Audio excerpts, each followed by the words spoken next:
ಆತ್ಮೀಯ H16 news ಅರ್ಥಾತ್ ಹೇ ಸೀತಾರಾಮ್ ನ್ಯೂಸದ ವೀಕ್ಷಕರೇ, ನಾನು ನಿಮ್ಮವ ಎಂ ಆಯುಧ ಮಲ್ಲಪ್ಪ ಜೊತೆ ಅವರು.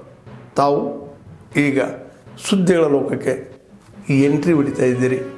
ಈ ಸುದ್ದಿಗಳನ್ನು ಪ್ರತಿಯೊಂದು ನೋಡೋ ಜೊತೆಗೆ ನಿಮ್ಮ ಅಭಿಪ್ರಾಯಗಳನ್ನು ಹಂಚ್ತಾ ಇರ್ರಿ. ಯಾಕಂದರೆ ಈ ಸುದ್ದಿಗಳು ನಿಮಗಾಗಿ, ನಿಮ್ಮ ಬದುಕಿಗಾಗಿ, ನಿಮ್ಮ ವೈಚಾರಿಕೆಗಾಗಿ, ನಿಮ್ಮ ತಿಳುವಳಿಕೆಗಾಗಿಯೂ ನಿಮಗೂ ಗೊತ್ತು.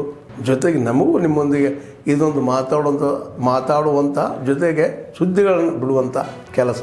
ಈ ಕೆಲಸದಲ್ಲಿ ನಾವು ನಿಮ್ಮೊಂದಿಗಿದ್ದೀವಿ ಅಂತ ಹೇಳ್ತಾ ನೋಡ್ತಾ ಇರಿ ಸುದ್ದಿಗಳನ್ನು.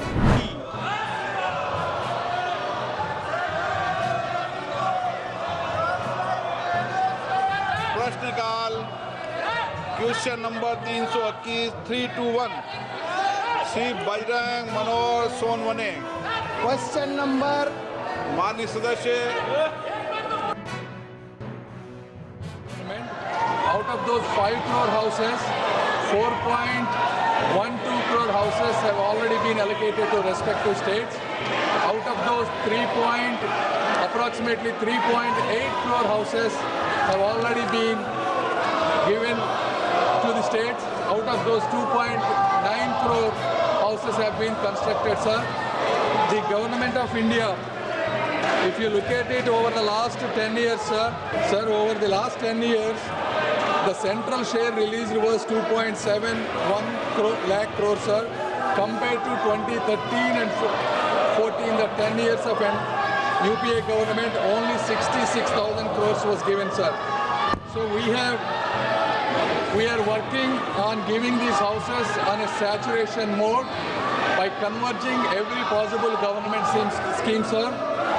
The 2024 AWA survey has 2 unique features, sir. Number one, it has eKYC, sir. This is anybody can stand in their land and take a photograph, and based on this photograph, complete Aadhaar authentication, eKYC authentication, self-registration is possible, sir. This is the first time in India that no eligible candidate has been withheld of a deserving house, sir. Anybody, it doesn't have to be the state governments, an individual can self-register, and we have plenty of houses to be given. So I request all the states and officials to take self-registration and survey and participate, sir, and we are happy to give as many houses as possible, sir. Thank you. ये भी स्पष्ट है कि भारत के तत्कालीन मुख्य न्यायाधीश ने इस गंभीर चौंकाने वाले घटना और तथ्यों पर विचार करने के बाद और न्यायमूर्ति यशवंत वर्मा की प्रतिक्रिया तथा दिल्ली उच्च न्यायालय के मुख्य न्यायाधीश की टिप्पणियों को ध्यान में रखते हुए ये राय बनाई कि इस विषय पर गहन जांच आवश्यक है. इसलिए भारत के तत्कालीन मुख्य न्यायाधीश ने अतिरिक्त जिला एवं सत्र न्यायाधीश एस सुप्रा के मामले में निर्णय के पैरा 33(3) में परिकल्पना के अनुसार एक 3 सदस्यीय समिति का गठन किया गया. हमें यह भी याद है कि भारत के माननीय तत्कालीन मुख्य न्यायाधीश ने समिति की रिपोर्ट भारत के महामहिम राष्ट्रपति और भारत के माननीय प्रधानमंत्री को भेजी है. ये स्पष्ट है कि भारत के माननीय तत्कालीन मुख्य न्यायाधीश ने अतिरिक्त जिला एवं सत्र न्यायाधीश एस सुप्रा के मामले में फैसले के पैरा 33(7) के प्रावधानों के अनुसार कार्य किया है, जो स्पष्ट रूप से भारत के तत्कालीन मुख्य न्यायाधीश की राय को दर्शाता है कि पैरा 33(3) के तहत गठित समिति की रिपोर्ट में पाए गए आरोप इस प्रकृति के हैं कि उक्त न्यायाधीश को हटाने की कार्रवाई शुरू करने की आवश्यकता है.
ಬರುವಾಗ ಹ್ಯಾಪಿ ಇದ್ದೇನೆ ಮುಖ್ಯ ಅಲ್ಲ, ಹೋಗೋ ಒಂದು ಸರಿ ಇದ್ರೆ ಸಾಕು.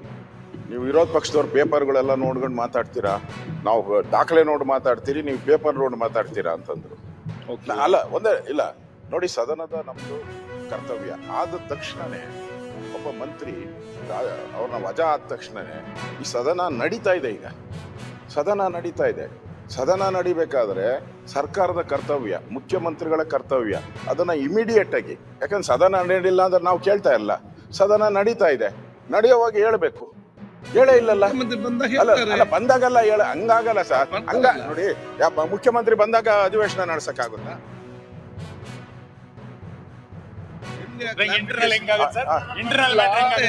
ರಾಹುಲ್ ಗಾಂಧಿ ಅವರು ಬೆಂಗಳೂರಿಗೆ ಬಂದು ಚುನಾವಣಾ ಆಯೋಗದ ಮೇಲೆ ಆರೋಪ ಮಾಡಿ ಇದಕ್ಕೆ ಸತ್ಯ ಏನು ರಾಜಣ್ಣ ಬಹಿರಂಗಪಡಿಸಿದ್ದಾರೆ. ಅದರ ನಂತರ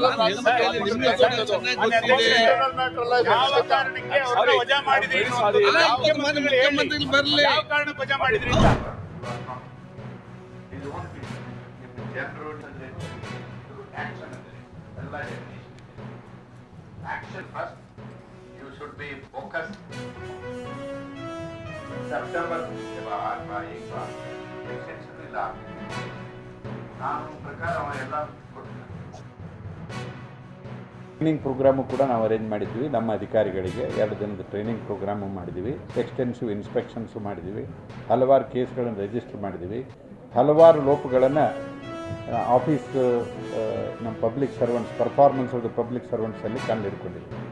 ಅವುಗಳ ಬಗ್ಗೆ ಸೂಕ್ತ ಕ್ರಮ ಕೇಳ್ಕೊತೀವಿ. ಯಾರ್ಯಾರು ತಪ್ಪಿತಸ್ಥರಿದ್ದಾರೋ ಅವ್ರನ್ನ ಪಾರ್ಟಿ ಮಾಡ್ತೀವಿ ಪರ್ಸ್ನಲಿ.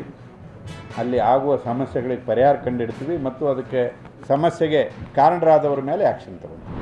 ಆದ್ಮೇಲೆ ಎಲ್ಲ ಸುದ್ದಿಗಳನ್ನು ನೋಡಿದ್ರಲ್ಲ, ಏನು ಅನಿಸ್ತು ನಿಮಗೆ?